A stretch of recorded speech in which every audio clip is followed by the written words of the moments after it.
আল্লাহ সবাইকে কবুল করুক, আমরা পড়ি আমিন। প্রিয় ভাইরা, আমাদের সময় খুব কম, কথা অনেক বেশি। অনেকে আপনারা দুপুরে খাবারও খেতে পারেননি, অনেকে গতকাল চলে আসছেন। আমার খুতবার শুরুতে সূরা হাশরের শেষ 3 আয়াত তেলাওয়াত করেছি। মুখস্থ আছে না সবার?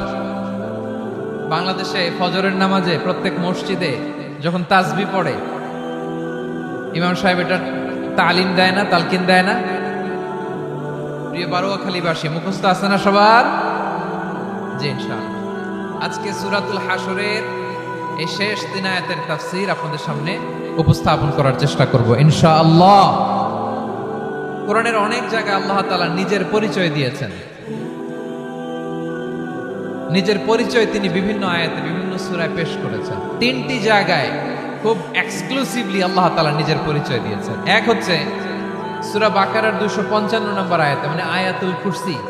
এর মধ্যে 9টা বাক্য আছে, 9টা বাক্য মিলে একটা আয়াত।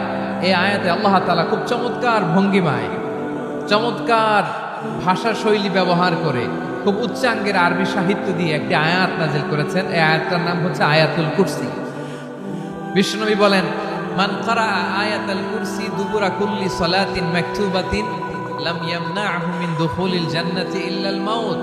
প্রত্যেক ফরজ নামাজের পরে যে আয়াতুল কুরসি পড়বে তার জান্নাতে যাওয়ার ক্ষেত্রে আর কোনো বাধা থাকে না, একটা জিনিস ছাড়া, সেটা হচ্ছে মৃত্যু, মরণ। লোকটা মরে না তাই জান্নাতে যায় না, মরলেই জান্নাতে।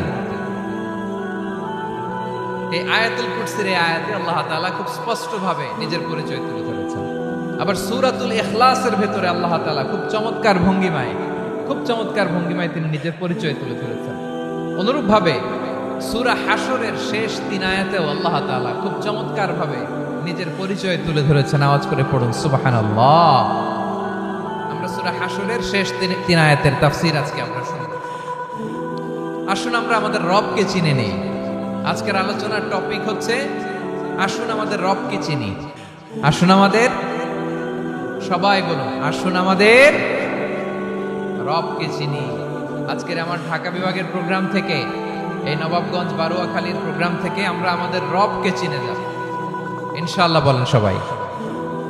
সূরা হাশরের শেষ 3 আয়াতের একটা বিশেষ ফজিলত আছে, এটা আপনারা পড়বেন। কি ফজিলত? বিষ্ণু ইসলাম বলেন, মান ক্বালা হিনা ইউসবিহু সালাসা মাররাতিন আউযু বিল্লাহিস সামিউল আলীম মিনাশ শাইতানির রাজীম সুম্মা ক্বারা সালাসা আয়াতিন من آخر سورة الحشر وكل الله به 70,000 ملك يصلون عليه وإن مات في ذلك اليوم مات شهيدا।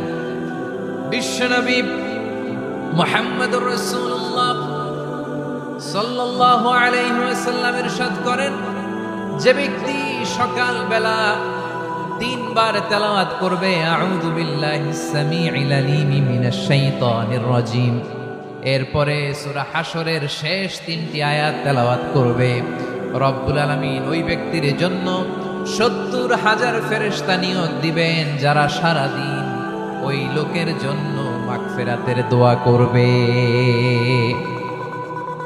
শুধু এখানেই শেষ নয়, বিশ্বনবী ফরমান, ওয়া ইন মাতা ফি যালিকাল ইয়াউমি মাতা শাহীদান, ওই দিন যদি ওই ব্যক্তিটা ইন্তেকাল করে, সে শহীদ হয়ে কিয়ামতের দিন আল্লাহর সামনে দাঁড়াবে।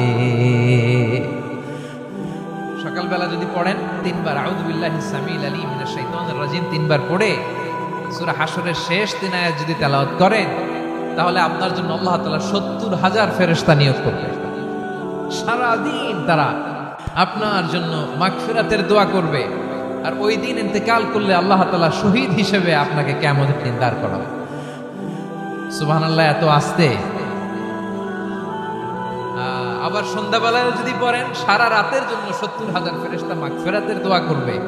ওই রাতে মারা গেলে শাহাদাতের মৃত্যু নসিব হয়ে যাবে। এজন্য এই দোয়াটা পড়ার দরকার আছে না নাই?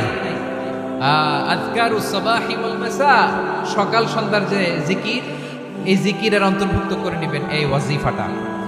যে হাদিসটা বর্ণনা করলাম সুনানে তিরমিজির হাদিস, যদিও হাদিসটা সনদের দিক থেকে দাঈফ, কিন্তু মুহাদ্দিসিনে ইকরাম বলেছেন যেহেতু এটা ফাজাইলুল আমালের হাদিস, এটা পড়ার ক্ষেত্রে কোনো নিষেধাজ্ঞা নাই, এটা পড়া যাবে। সো সকাল সন্ধ্যা যদি সুযোগ হয় এই ওজিফাটা যেন আমরা পড়ি।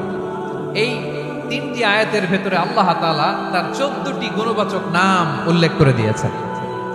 কয়টি? আওয়াজ করে বলেন তো, যারা শুনতে পেয়েছেন বলেন, এই 3টি আয়াতের মধ্যে আল্লাহর কয়টি সুন্দর সুন্দর গুণবাচক নাম আছে বলেন তো? কয়টি? সবাই বলেন কয়টি? 14টি গুণবাচক নাম, চমৎকার চমৎকার নাম। যে নামগুলো যদি আমরা আজকে পড়ি, শুনি, জানি, আল্লাহ তাআলা সম্পর্কে ব্যাপক ধারণা, ইনডেপথ, আমার রব সম্পর্কে ইনডেপথ নলেজ নিয়ে আজকে আমরা ফিরতে পারবো ইনশাআল্লাহ। বলেন সবাই।